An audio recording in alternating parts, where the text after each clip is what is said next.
Hi everybody, welcome to this Java tutorial. We're going to be talking about collections today. We're going to start by talking about collections in Java, and then we're going to turn our attention to IB Computer Science Paper 1 collections, and it's a little bit different, okay?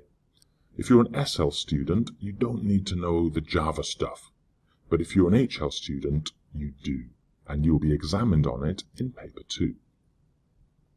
So let's just jump in, guys. We've got a student class here. Every student has a name and an age. We've got a couple of constructor methods. This is an example of method overloading, where we've got more than one method with the same name, but different parameter lists. This is method overloading, okay? And it's an example of polymorphism. And we've got classic accessor, getName, getAge methods as well. A pretty straightforward class. Now in my main program, what I'm going to do is create an array of student objects. And let's keep it quite small. And then of course we can start to populate that array with new students.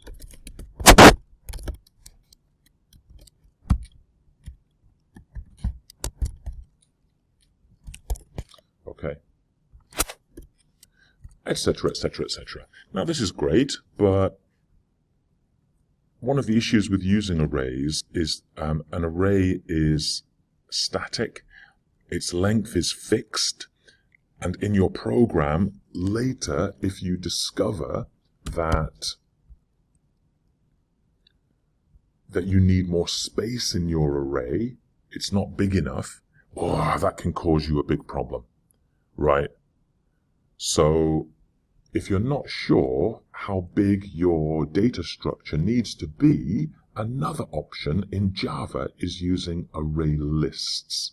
So let's just get rid of my array here of student objects, and I'm going to create an array list. Now if you're an HL student of IBDP Computer Science, you need to be familiar with how to process an array list of objects. And you'll be examined on that in Paper 2. So if you've forgotten about your array list stuff, you might want to do some review.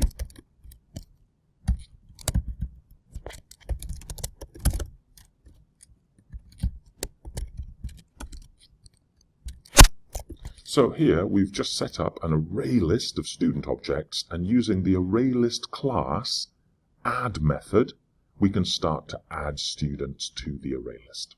Okay.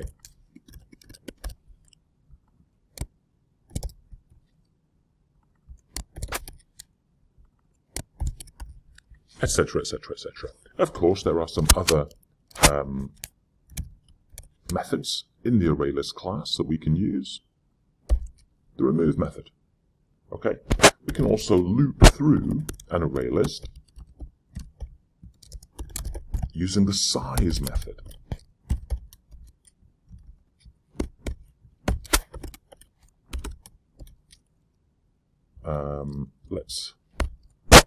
Let's do this.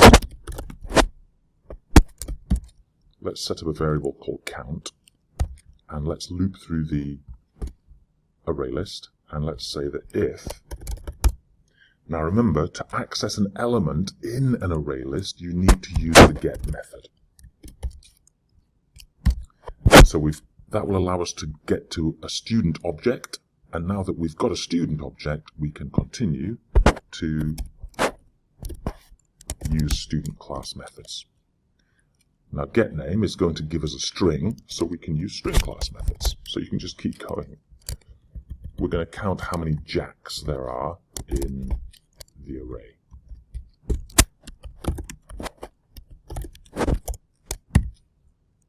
Okay. All right, so here is an example of how to set up and process an array list of objects in Java. An array list is a collection in Java. It's an example of a collection. And we might ask ourselves, what is a collection?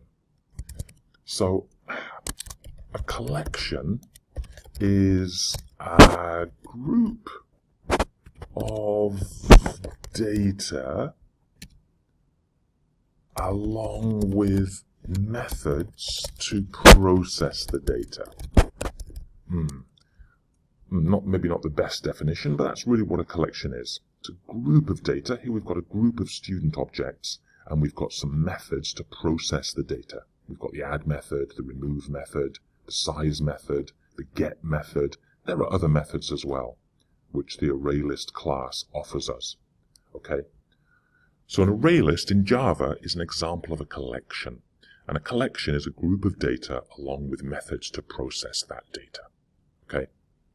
So if you're an HL student in IBDP Computer Science, you need to be pretty familiar with this kind of code. If you're an SL student of IBDP Computer Science or an HL student, you also need to be familiar with the concept of a collection. You don't need to know the Java, and you will be examined on this in paper 1. Okay? Now, IB is a bit awkward in that in paper 1, for any coding-related questions, you can use Java. You don't have to use pseudocode. It's fine. But when you see the word collection in an exam question, you need to use Java's recommended pseudocode. No choice. Okay, and we're going to take a look at that in a moment. Okay? So let me get rid of this. I'm just going to remind myself of this problem. A collection of student objects exists. Write an algorithm to count the number of jacks. Okay, I'm just going to remind myself of the problem, but I am going to delete all this ArrayList stuff. Now let's turn our attention to Java's recommended pseudocode for the idea of collections. Oh, by the way, I was doing my own review of ArrayLists because I'd forgotten everything as well. Okay. Let's go to a document called Pseudocode in Examinations. This is produced by IB. You are not allowed to take this document into examinations, but you will be given a similar document. Okay? And in the similar document, and certainly in this document, it gives you recommended pseudocode that you can use to answer questions in paper 1. You can, of course, use Java. It's okay in paper 1. However, if the exam question is about collections, you now have to start using IB's recommended pseudocode for collections. Okay, so it is a bit awkward. Now, as I just said to you, collections are groups of related data that also have methods to process that data. And these are the methods that we're going to try and become familiar with as we study IB collections. Okay? So classic answer to a collection question is start at the beginning of the collection,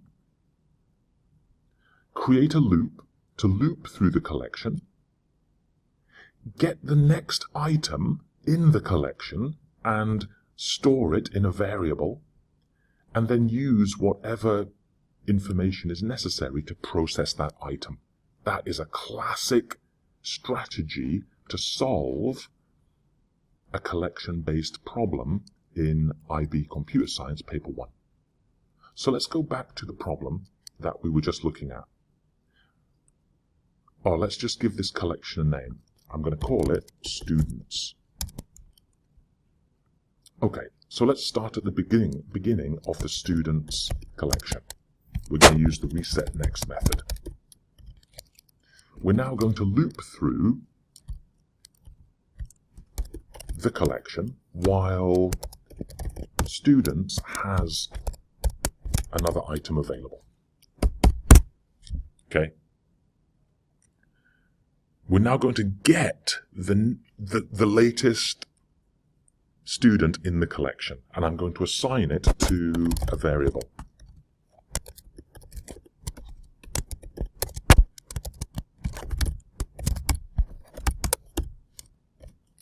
Using the getNext method.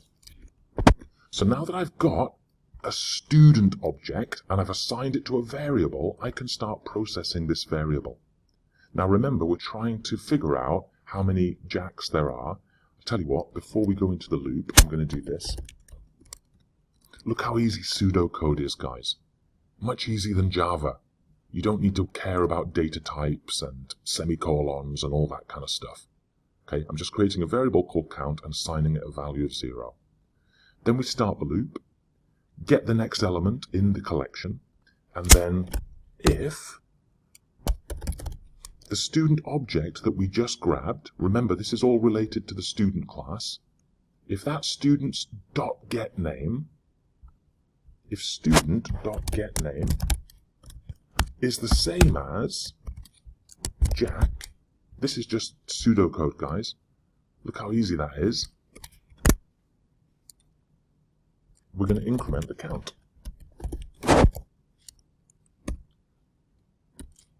Now, in Java, if we were using a classic Java statement, we would use a curly bracket to start the if and a closing curly bracket to end the if, to show where it finishes. But in pseudocode, you don't need to do that. But to show where the if ends, you just need to type in end if. That's the end of the if statement.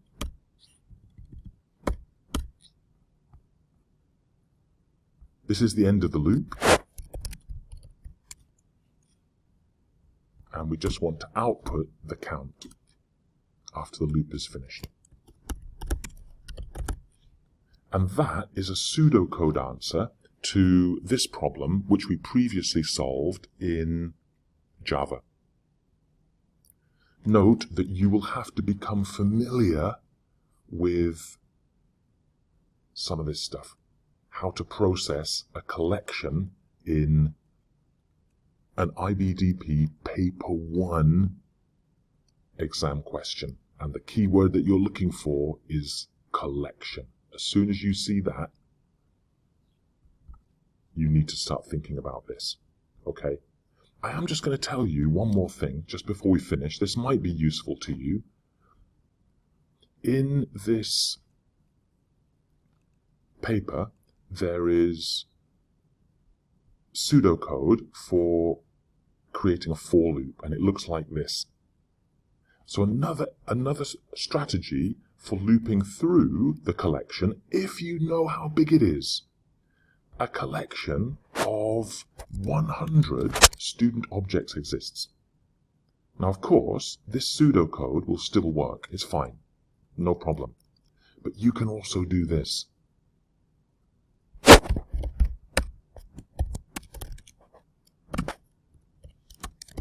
Because we know how big the collection is. Okay, so we can actually use a pseudocode version of a for loop. If you can't remember this in the exam, and you end up doing this,